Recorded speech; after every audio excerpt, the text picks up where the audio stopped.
sais pas si c'est un nom, mais depuis que nous étions en train de prier,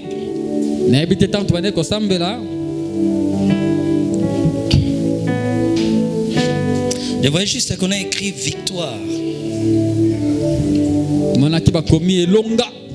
Non, victoire pas comme la victoire remportée au combat, mais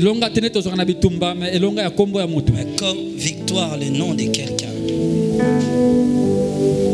Comme victoire le nom de quelqu'un. Comme ma victoire, quelque chose comme ça. Où est-elle? C'est toi, ma soeur. Quand nous étions en train de prier,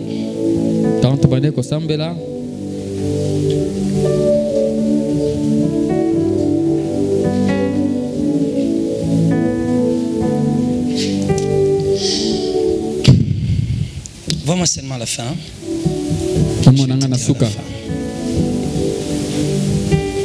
Je cherche des mots appropriés pour te le dire.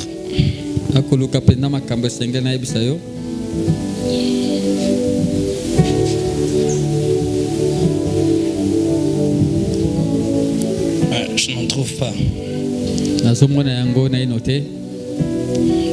Parole semble être un peu dire. Voilà. Je ferai marcher les aveugles sur un chemin qu'ils ne connaissent pas. Qui ici connaît Prudence?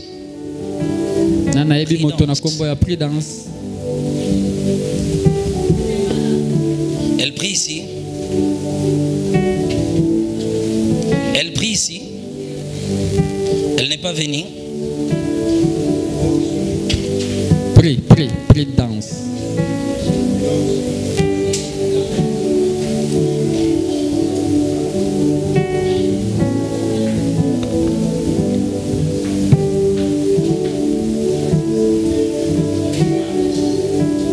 Bon, on va essayer de vous départager. Laisse-moi d'abord continuer.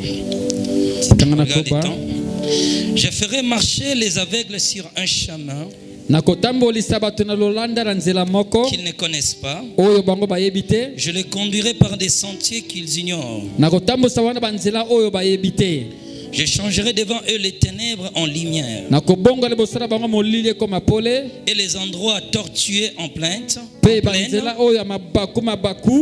Voilà ce que je ferai. Je ne les abandonnerai pas. Amen. Amen. Merci, on peut se rasseoir. Actes des Apôtres chapitre 10. Le verset 38. Vous savez comment Dieu a oint du Saint-Esprit et de force Jésus de Nazareth, qui allait de lieu en lieu faisant du bien, guérissant tous ceux qui étaient sous l'emprise du diable, car Dieu était avec lui. Voilà, merci beaucoup. Alors, nous sommes dans la continuité. Nous étions avec l'ange Raphaël après avoir visité quelques cellules, mais relatant les actions des anges sur la terre. À titre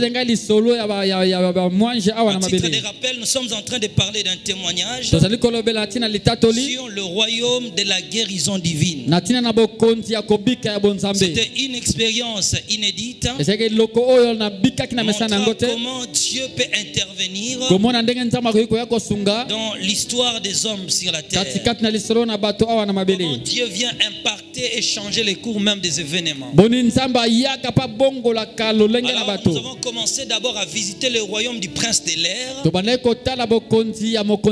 est considéré comme le deuxième monde dans les airs. C'est en réalité le quartier général de Satan, où les décisions pour manipuler la terre sont prises. Alors, nous étions maintenant là-bas et nous avons commencé à visiter plusieurs sections, plusieurs endroits macabres et des stratégies qui sont adoptées. Et c'était vraiment des réalités terribles qui cherchaient à manipuler les hommes, à rendre l'humanité des esclaves. Il y avait plusieurs proposés que j'ai trouvés là-bas, comme des téléphones pour rendre les hommes esclaves, plusieurs choses sur la terre qui semblent être un profit. C'était le moyen pour eux de contrôler l'humanité. Alors, la particularité était dans une section spécifique appelée la clinique du royaume, la clinique maléfique. Les maladies là-bas sont proposées. Ils créent des symptômes, des pandémies, des épidémies, tout ce que nous connaissons sur la terre. Après avoir visité, en sortant pour continuer notre voyage, Raphaël avait commencé à m'expliquer maintenant les sortes de souffrances que subissent les habitants de la terre. Il y a un type de la souffrance qui est lié à nos erreurs. Et j'ai expliqué abondamment cela le vendredi. Précédemment, avant cela, j'ai parlé d'un type de la souffrance qui est lié à la foi, c'est-à-dire la persécution, les épreuves qui résultent de notre relation avec Dieu. Après, nous avons parlé maintenant dans ce type de souffrance liée à nos erreurs, comment le ciel travaille pour ramener l'homme sur le rail. Alors Dieu utilise plusieurs moyens. Il envoie des anges. Je nous ai parlé des axiles qui sont des anges du jugement de l'amour de Dieu qui viendront créer des situations pour ramener ta conscience. C'est dans cette histoire, dans ce contexte, qu'on trouve Jonas qui cherche à fuir la volonté de Dieu. Dieu crée plusieurs problèmes attirant à la tempête qui secoue le bateau jusqu'au risque de périr.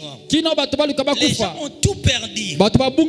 Alors maintenant Raphaël était en train de m'expliquer aussi que durant ce temps-là Dieu suscite maintenant des anges Raiden qui arrivent pour renforcer les conseils, les anges de la sagesse et ainsi de suite.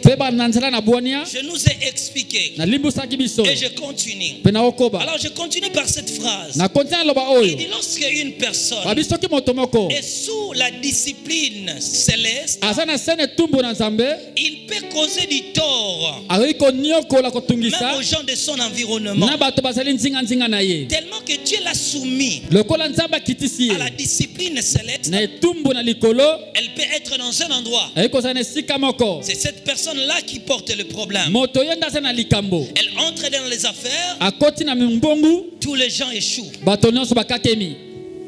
Quelqu'un me comprend? Amen. Les départements de l'évangélisation travaillaient bien.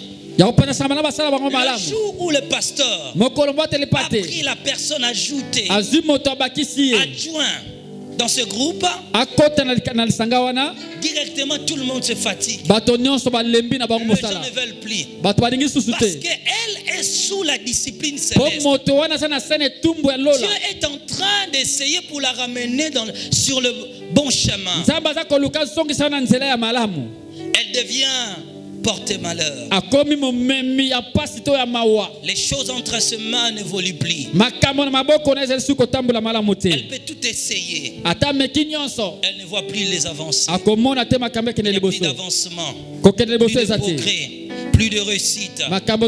Elle commence à stagner dans la vie.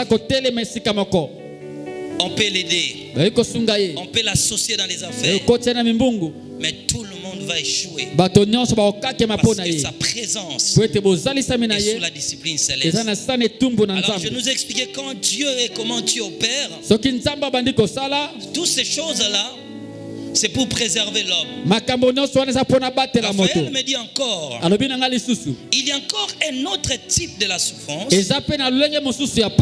qui arrive aux hommes qui sont à la portée de l'ennemi. C'est-à-dire le diable en est responsable. Le diable et ses adeptes affligent les hommes de la terre. Le type de souffrance que si l'homme n'a pas le discernement, il croira que c'est la volonté de Dieu, alors que c'est le diable qui est en train de le faire souffrir. Qui est en train de le faire souffrir. Il me dit, il y a des choses qu'il ne faut pas accepter, qu'il ne faut pas tolérer, sans avoir discerné profondément. Alors lorsqu'il m'a parlé de ce type de souffrance, alors nous continuons notre voyage. Pendant qu'on marchait, il dit c'est là qui souffrent parce qu'ils ont un problème avec Dieu. D'autres souffrent parce que c'est la discipline céleste. Encore d'autres parce que c'est le diable, le malin qui les oppresse, qui utilise une sorte de souffrance imposée aux croyants afin d'humilier leur foi. C'est pourquoi la guérison divine est donnée aux hommes pour réparer ce que le diable fait souffrir au peuple du royaume. Ésaïe chapitre 26, le verset 13, un bon lecteur peut lire.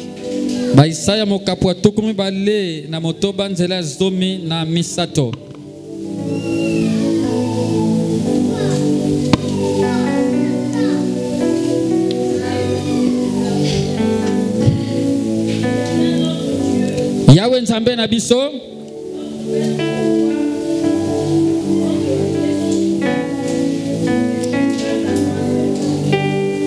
d'autres maîtres que toi ont dominé sur nous. Mokonzi mosusu kolongola yo akonzaki likolo na biso. Kasi kaka na ngolu na yo o tozali kobelela kombo na yo. Regarde, Jésus explique que d'autres maîtres que l'Éternel ont commencé à dominer sur les peuples. Ils n'ont pas perdu leur foi. Ils n'ont pas perdu leur relation avec Dieu. Un pouvoir est venu implanter sur leur relation avec Dieu. Un pouvoir est arrivé implanté sur la relation avec Dieu.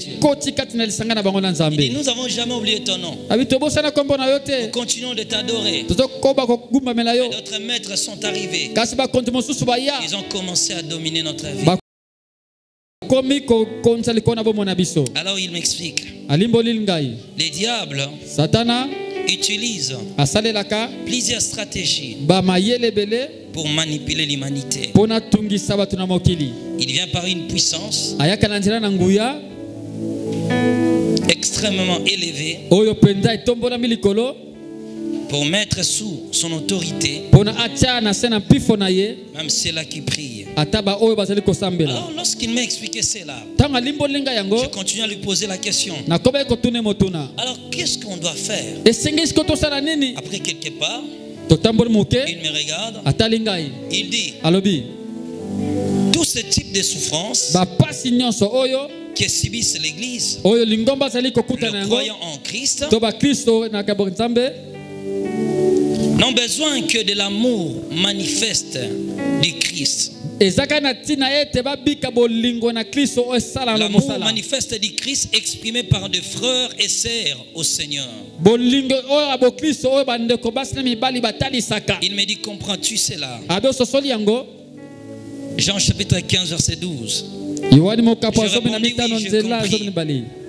Il me dit encore, la grande partie de la souffrance des hommes ne peut trouver la solution que lorsque l'amour de frères s'exprime. Il me dit ceci. La plupart des gens qui viennent, la plupart des gens qui sont en Christ ont besoin d'expérimenter la main du Seigneur. Mais si leur problème ne trouve pas la solution, parce que le pouvoir pour opérer dans le ministère de la guérison divine, il me dit entre autres, c'est l'amour, la miséricorde. Sans la miséricorde, bien soit la compassion, les gens demeureront dans la souffrance. Il me dit, lorsque vous êtes face à une personne qui souffre, lorsque quelqu'un vient parmi vous et dans la souffrance, est malade, et dans la douleur, comme problème, considérez cela comme une situation qui vous affecte personnellement. Ressentez sa douleur. Mets-toi à sa place. Et dis, si cela m'était arrivé, je ferai tout pour m'en sortir, pour trouver ma liberté. Si je ne vois rien, je n'abandonnerai pas. C'est le cœur de la compassion. Peut supporter la souffrance de son prochain jusqu'à trouver la solution. Luc chapitre 7 verset 11. C'est le cœur de la compassion. Lorsque les gens viennent à l'église, ils sont dans la souffrance, ils sont dans les malheurs, mais personne n'est pitié d'eux. Personne ne sent dans son cœur de porter le fardeau de l'autre. Personne. Il dit personne. Il dit, tu veux que Dieu opère dans ton ministère. Tu veux que l'église vive les actions de Dieu. Prends en charge la souffrance de ton semblable.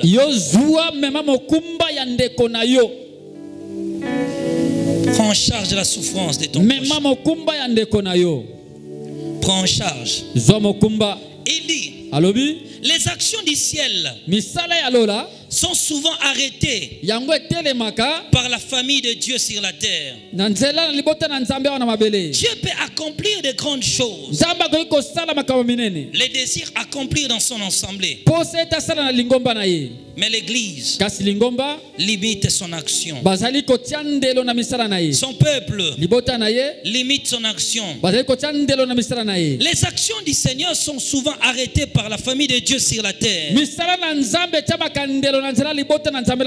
Il dit, ce n'est pas les démons, ce n'est moins encore les diables, mais la famille de Dieu sur la terre. Elle est parfois à la base de freiner les actions de Dieu parmi elles. Il m'explique maintenant. Premièrement, certains veulent tirer leur gloire sur la souffrance de quelqu'un. S'ils ne voient pas les changements, alors il laisse tomber. Lorsque vous cherchez à tirer la gloire personnelle sur la souffrance de quelqu'un, c'est une personne qui est malade, vous voulez que les gens vous voient comme étant un guérisseur, vous éloignez la miséricorde de Christ sur votre service. Vos œuvres sont considérées comme stériles et n'en profitent pas à la gloire du Seigneur. Votre justice est donc souillée. Raphaël continue de dire ceci. La plupart des œuvres que notre maître a accomplies sur la terre, il se référait à Jésus maintenant, provenait souvent de son cœur et la compassion qu'il avait pour les hommes. Matthieu chapitre 9 verset 36. Voyant la foule, Jésus fit émis de compassion pour elle, parce qu'elle était languissante et abattie, comme des brebis qui n'ont point de berger.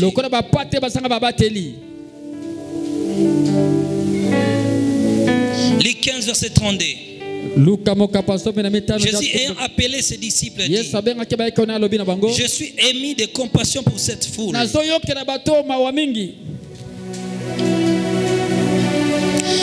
Matthieu chapitre 20 verset 34. Émis de compassion, Jésus toucha leurs yeux et aussitôt ils recouvrèrent la vie et les suivirent. Il dit par manque de compassion, l'Église freine les actions de Dieu. Il dit certains veulent tirer la gloire. Oh, je prie pour un tel. Je vais continuer. J'explique en tant que pasteur. Ah, je dois prier pour ces frères. Que les gens voient et qu'ils disent, c'est un puissant. Mais donc quand je viens prier, le cœur rempli d'orgueil, même si Dieu voulait faire, ce n'est même pas un problème de montagne, c'est juste un problème du cœur. Le cœur n'est pas préparé. Imbu de moi-même, on va voir. Tu imposes les mains, la personne ne voit rien. Imbu de toi-même, tu empêches les actions de Dieu. Elle me dit, mais qu'est-ce qui se passe? Lorsque 3-4 séances et que la solution n'est pas, je ne vois rien. Vous priez pour les malades, vous priez pour des femmes, pour des chômeurs, pour des aveugles, pour des gens frappés à la cécité, ainsi de suite, par des convulsions, par des luxures, des luxations, pardon. Toutes ces choses-là, quand vous ne voyez rien, vous abandonnez. Pourquoi? Parce que vous voulez tirer profit de la souffrance des gens. Mais il dit un cœur compatissant s'engagera à un délai indéterminé. À un délai indéterminé pour apporter la solution. Voyez à l'église, on prie pour un groupe de gens. On prie pour un groupe de gens. Ils ne voient rien. On les laisse sous la responsabilité des intercesseurs. On n'a plus le temps. Il dit, vous devez éradiquer la souffrance parmi vous. Ne laissez jamais les frères et sœurs en Christ vivre par une volonté manifeste de l'ennemi. Ne permettez jamais parmi vous que les malades viennent et rentrent. Ne permettez jamais cela.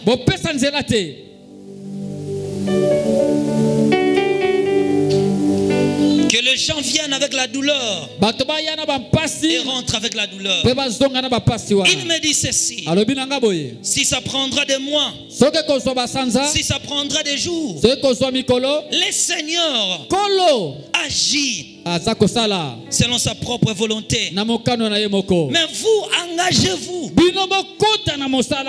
un délai indéterminé. Comme ceux-là qui viennent dans la souffrance et en sortent, ils ne voient rien.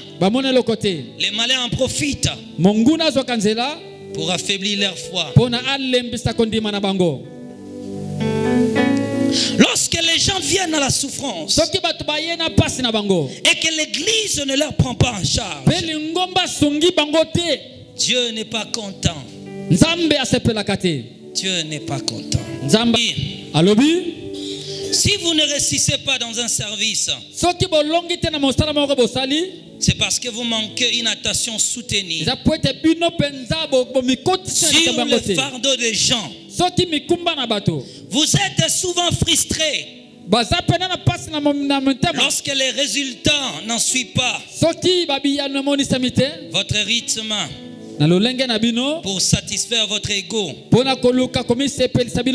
Il dit encore, les traitements divins sont donnés comme celui de l'hôpital. Certains feront des années, d'autres des mois, des jours, des heures, des minutes et des semaines. Le plus important pour l'Église, c'est de s'engager définitivement. Chaque fois que vous perdez le rythme du ciel, je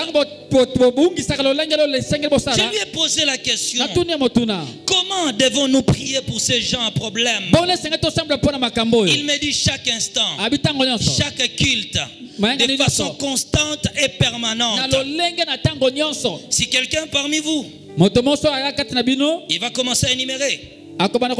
Si quelqu'un parmi vous est malade et qui ne trouve pas la guérison à ce culte, faites-les encore au prochain culte.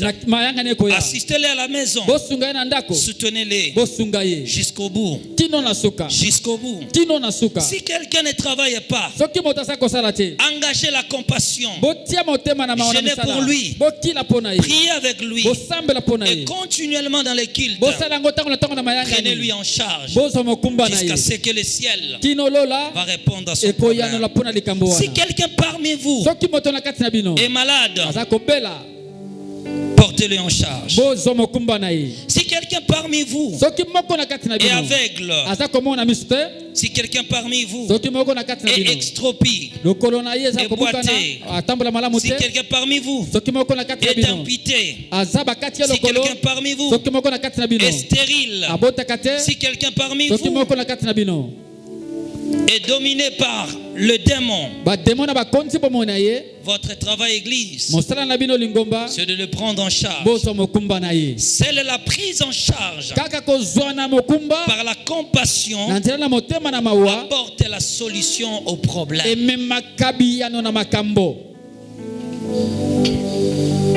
Il continue à dire ceci: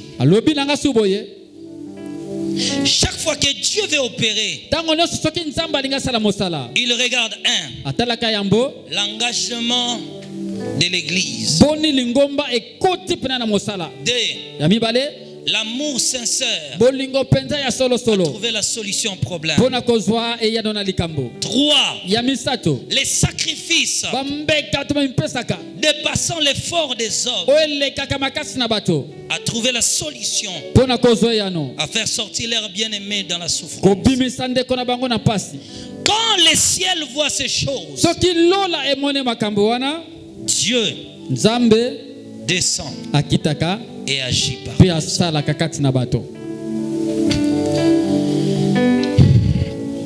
Il me dit: voilà les problèmes de l'Église. Voilà les problèmes de l'Église.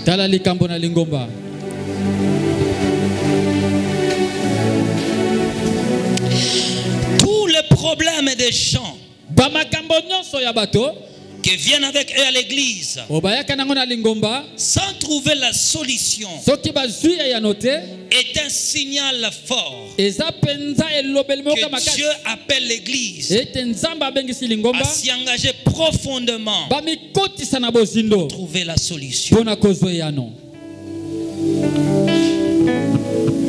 Regardez, nous hommes, combien nous sommes orgueilleux. Il y a des gens qui viennent à l'église. Nous nourrissons la parole. Nous prêchons bien. Et à la fin, nous laissons les gens rentrer. Pourquoi? Pourquoi? Les gens ont besoin d'expérimenter l'amour de Dieu. Ils ont besoin de la compassion de Dieu à l'église. Ils sont malades. On commence à se poser des questions. Je n'ai pas les dons de ceci. Je n'ai pas les dons de cela. Bien-aimé, il dit: ne cherchez pas la gloire. Si nous invitons les gens malades ici devant, c'est pas parce qu'on a quelque chose. Mais grâce à ces témoignages, on a compris l'amour de Dieu. C'est pourquoi je n'ai même pas honte. Quand je prie, je n'ai pas besoin.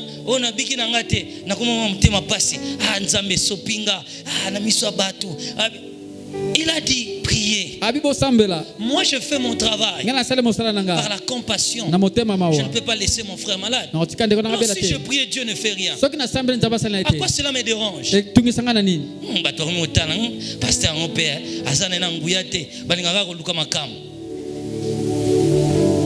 ce n'est même pas un problème de Ngouya. C'est un problème du cœur. Est-ce que si moi j'étais à sa place, j'accepterais de rester comme ça? Non, je ferais tout. Pourquoi je ne peux pas le faire pour mon frère? Je me souviens d'une histoire. Je finis le témoignage, je clôture par ici. Je me souviens d'une histoire. Lorsqu'on a commencé Sion, j'ai invité un ami, un prophète. C'était son tour de prêcher un dimanche à l'église. Alors, une sœur était arrivée à l'église le matin. Je ne sais pas sur la crise, je ne sais pas comment l'expliquer. Alors maintenant, moi je suis arrivé. Le frère a prié pour elle. Pas de changement. Parce qu'elle était dorénavant empoisonnée. Alors maintenant, on essaie de comprendre peut-être les effets du poison, bien qu'elle suivait un traitement. Ah non, ils ont appelé, la famille a appelé maintenant l'hôpital. Pour que ma soeur. Quand je suis arrivé, on m'explique la situation. Je regarde la soeur. J'ai commencé à réfléchir. Elle est venue à l'église elle-même. Alors maintenant, si on l'amène à l'hôpital et qu'elle meurt, je dis, faites-les entrer à l'église. Avant que vous partez à l'hôpital, on doit d'abord prier. Maintenant, ces jours-là, un groupe de journalistes aussi sont venus au culte. Là, maintenant, je les suis après.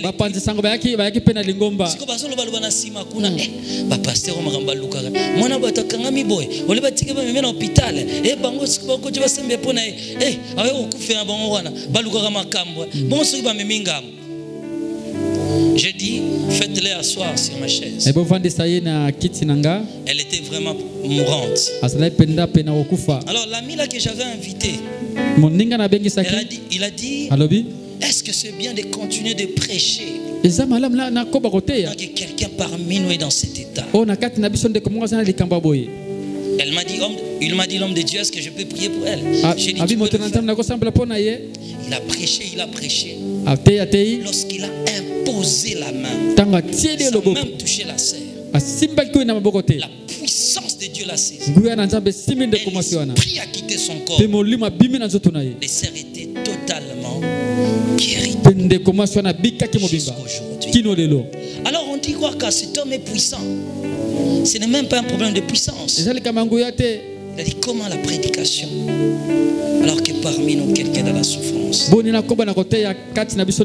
me disait alors ces choses-là, c'est notre part en tant qu'église. Voilà, que Dieu nous bénisse pour aujourd'hui, soyez bénis. Bon? Quoi? Un nerf. Vous avez un problème de nerf? Quel problème? Un nerf à ma côte. Ça fait quoi? Ça me fait mal. Au point où, quelquefois, je ne peux pas marcher. Ça prend le pied. Venez vous tenir là. Beaucoup de temps.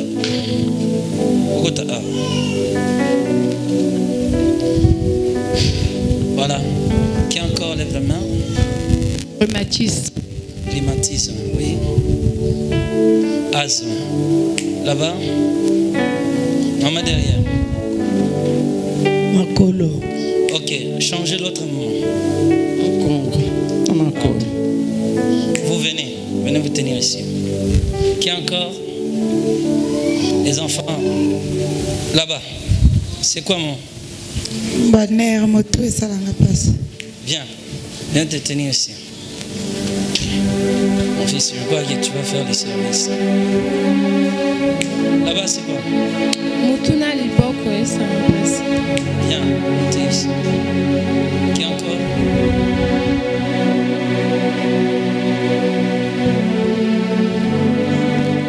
Ok. Église, nous allons diriger notre main. Fils, prends le micro. Voilà. Les malades, passez.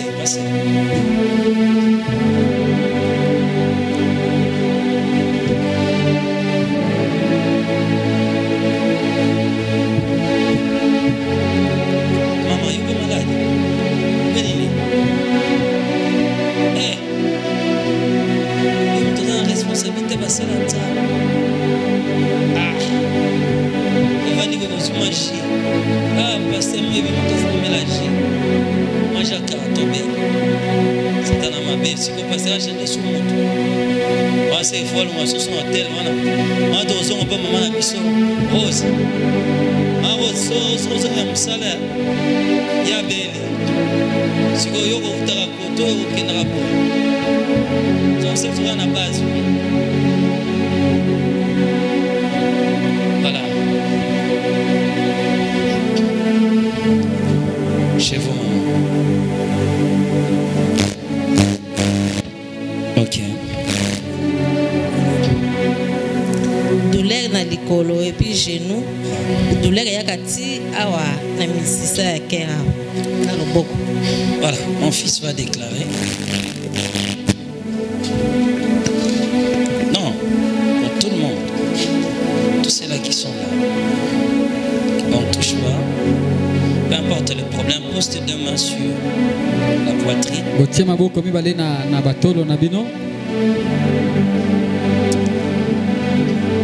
Fermez vos yeux, on va prier.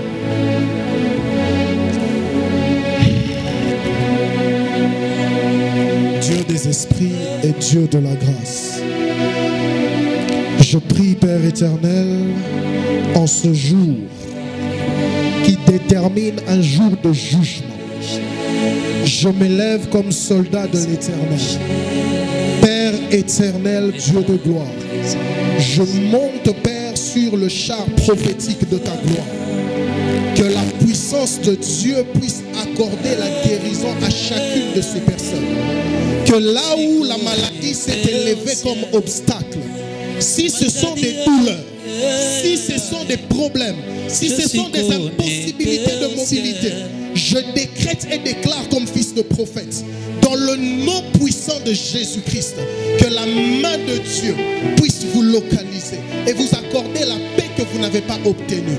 Je prie, Père de gloire, peu importe le type de maladie que vous avez, que maintenant, pendant que je suis en train de parler, je suis en train de le chasser hors de vos corps. Et je vous rends libre. Je décrète que vos os sont libres, que vos organes deviennent libres, que votre tête devienne libre, que votre sang soit lavé, que la puissance de Dieu puisse vous localiser et que la gloire de Dieu puisse être vivant dans vos corps. Dans le nom puissant de Jésus, s'il y a eu un esprit qui s'est imposé dans vos vies, que la main de Dieu puisse vous délivrer de l'esprit de la maladie, car tu es Seigneur et Sauveur. Et nous avons ainsi prié, après mes déclarations, que cela s'affecte tout de suite. Amen. Liberté, liberté, liberté. Consommé. Liberté. Consommé. Liberté. Consommé. Liberté. Consommé. Liberté. Consommé. Liberté ici. Libre. Libre. Libre. Libre. Libre. Libre. Libre. Libre. Je déclare, vous êtes libre. Vous êtes libre. Vous êtes libre. Vous êtes libre. Vous êtes libre. Vous êtes libre. Vous êtes libre.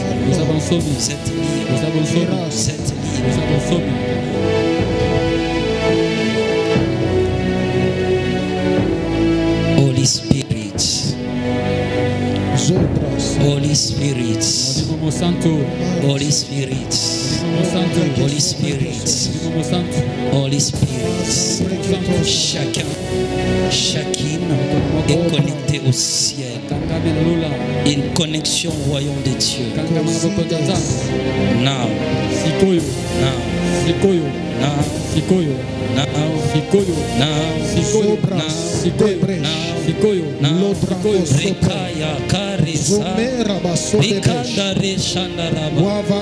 You are free.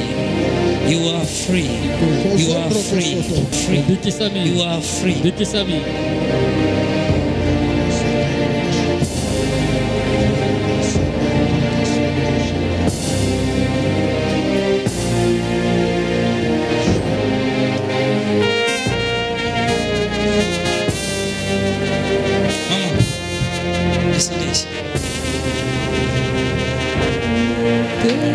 Ici, vous allez. You are free. Free.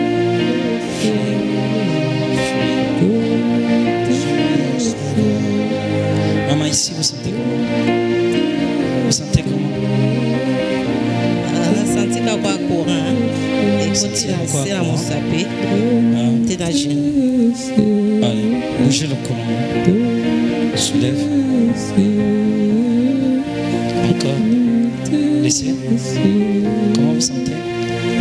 Et ça, le quoi courant. Et ça, le quoi courant. Et quoi t'as qui la moussapé? Courant et quoi t'as qui a? C'est quoi? Ah ouais, bandé. Ah ouais. On va passer. Côté nu sur le passe. Ça c'était.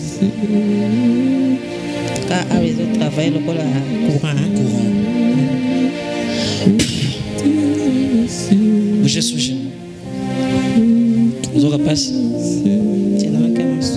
Courant baissé. Bougez dans l'eau. Kende kuna zonga. Revenez. Ok, passe. Ça va? C'est ça qui est bloqué. Et font ami. Que Dieu te bénisse. Allez-y, mon. Ici, c'était quoi? Vous aurez passé. Ça, vous savez. Touchez tes genoux. Simba, tu es libre. Sortez, sortez, sortez, sortez, sortez. Toute alliance. Sortez, sortez, sortez. Lève.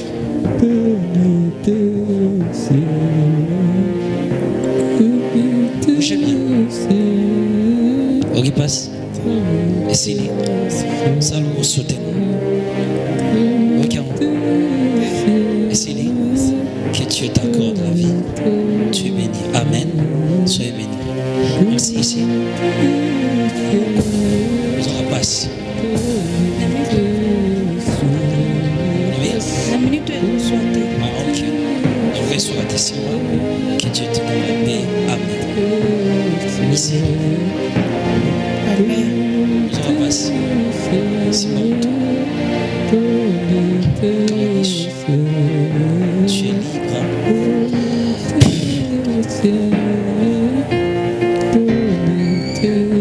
En réalité, tu portes un bassin d'eau.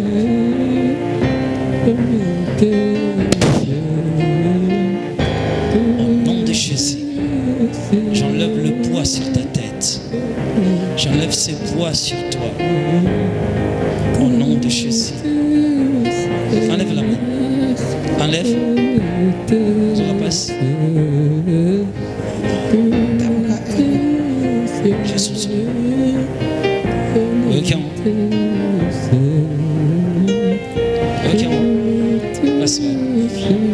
Ok, passe. Ah, oui, il se passe. Tous les hommes années qui fonctionnent normalement, ça vient. Ça va bien. Ok, passe. Ok. Côté on doit qui passe. C'est ma place qui passe. L'honneur pour 8 ans, mon laï. Si vous bougez mon tout.